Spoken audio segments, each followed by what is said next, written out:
Bem-vindo ao canal Caçadoras de Lenda. Deixe seu like, se inscreva no canal e acione o sininho de notificações para não perder nenhum vídeo. Olá, meu nome é Fernanda Martins e você está no canal FM Caçadoras de Lenda. Hoje iremos contar a história da Sexta-feira 13. É certo que tem dias, certas épocas do ano, que são impregnadas de algum tipo de infortúnio ou má sorte. Atualmente, o encontro da sexta-feira com o dia 13 é um bom exemplo disso. Ele é repleto de lendas e crendices que deixam os mais supersticiosos de cabelo em pé. Como se não bastasse isso, o cinema norte-americano tratou de imortalizar esta data com uma sequência de filmes de terror, onde é protagonizada por Jason, um serial killer que ataca nessa mesma data. Contudo, poucos sabem dizer qual é a verdadeira origem desse dia, a temida Sexta-feira 13. De fato, as possibilidades de explicação para essa crença se encontram difundidas em diferentes culturas espalhadas ao redor do mundo. Uma das mais conhecidas justificativas desta maldição conta que Jesus Cristo foi perseguido nesta data. Antes de ser crucificado em uma sexta-feira, o Salvador das religiões cristãs celebrou uma ceia que, ao todo, contava com 13 participantes. Outra explicação sobre essa data remota, a consolidação do poder monárquico na França, especificadamente quando o rei Felipe IV sentiu-se ameaçado pelo poder e influência exercido pela Igreja dentro do seu país.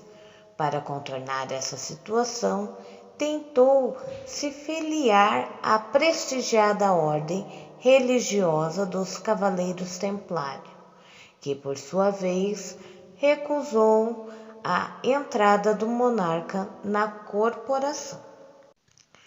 Quem entrava na ordem dos Templários tinha de fazer um voto de pobreza e castidade. Durante 2 séculos, os membros entregavam todos os seus bens e todo o dinheiro à organização, que ganhou um poder financeiro imensurável. Era visto com grande prestígio na Europa. Ganharam cada vez mais membros fiéis, e a sua filosofia tinha de ser digna dos princípios cristãos. Aliás, o mote que seguia tinha sido retirado dos ensinamentos de São Bernardo. Não a nós, Senhor, não a nós, mas pela glória do teu nome. Mas um rei francês viu pouca pureza debaixo dos fatos brancos como a cruz do Cristo vermelha ao peito, e armou uma cilada aos cavaleiros numa madrugada de outubro de 1307. Era sexta-feira 13, pois Felipe IV, o Belo, não gostava do poder que os cavaleiros templários tinham acumulado ao longo dos últimos 2 séculos.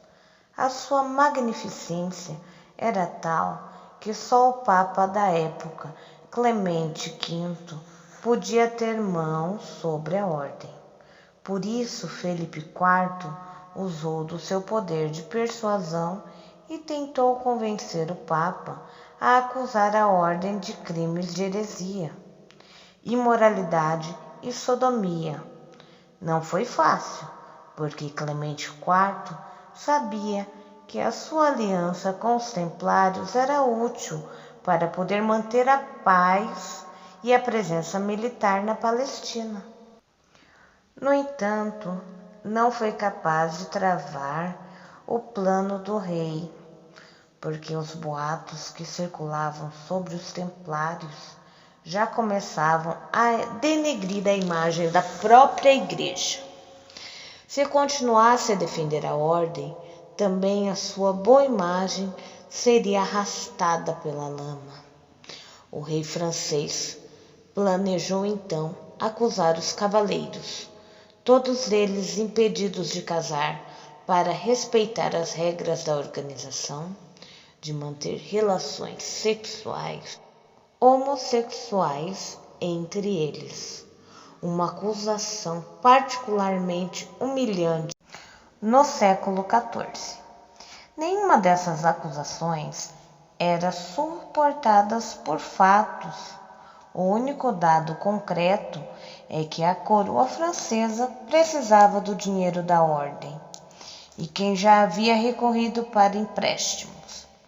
Mas Felipe IV sabia que com o poder e prestígio que os templários tinham conquistado, só a morte os arruinaria de fato. A última gota de água para o rei foi quando Tiago de Molay, último grão-mestre dos templários, pediu ao Papa para perceber o que se passava para que tantos boatos começassem sobre os seus cavaleiros.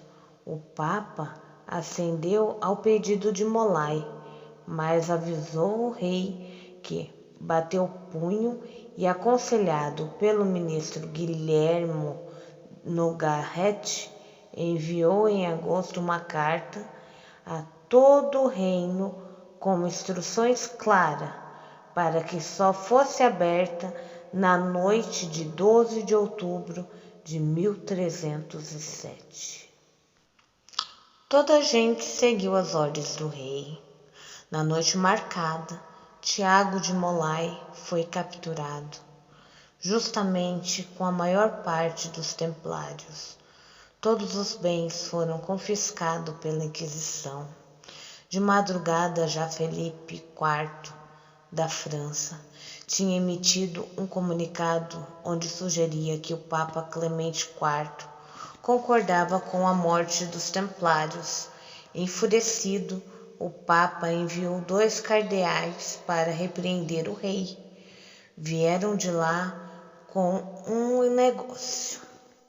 A igreja ficava com parte dos bens dos templários, mas o rei podia escolher a forma de julgar os cavalheiros. Escolheu então condená-los de acordo com o direito canônico, o mais pesado. Não sabia que estava a cavar a própria sepultura. Os templários foram sujeitos às mais cruéis formas de tortura. Alguns ficaram em prisões perpétuas e outros foram queimados na fogueira. Um castigo normalmente aplicado às bruxas. Um dos templários condenados à morte por fogo foi o próprio Tiago de Molay. Perante o rei e todas as tropas do reino que tinha conduzido a ordem dos templários à morte, Molay lançou uma maldição mortífera. Deus sabe que nos trouxe para o limiar da morte com grande injustiça. Em breve virá uma enorme calamidade para aqueles que nos condenaram sem respeitar a verdadeira justiça.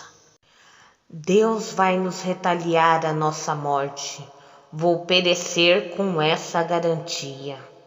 As palavras proferidas por Molay no leito da sua morte ecoaram pelo reino durante 1 ano e concretizaram-se. O rei Felipe IV morreu com um derrame cerebral e pouco tempo depois também o Papa Clemente IV sucumbiu.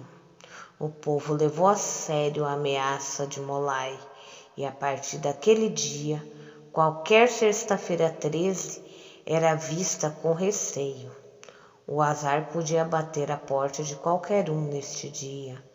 O medo foi ainda mais instigado no século XX, com o lançamento do livro Sexta-feira 13, que argumentava que a sexta-feira era um dia pouco afortunado e que o número 13 estava cheio de fantasmas.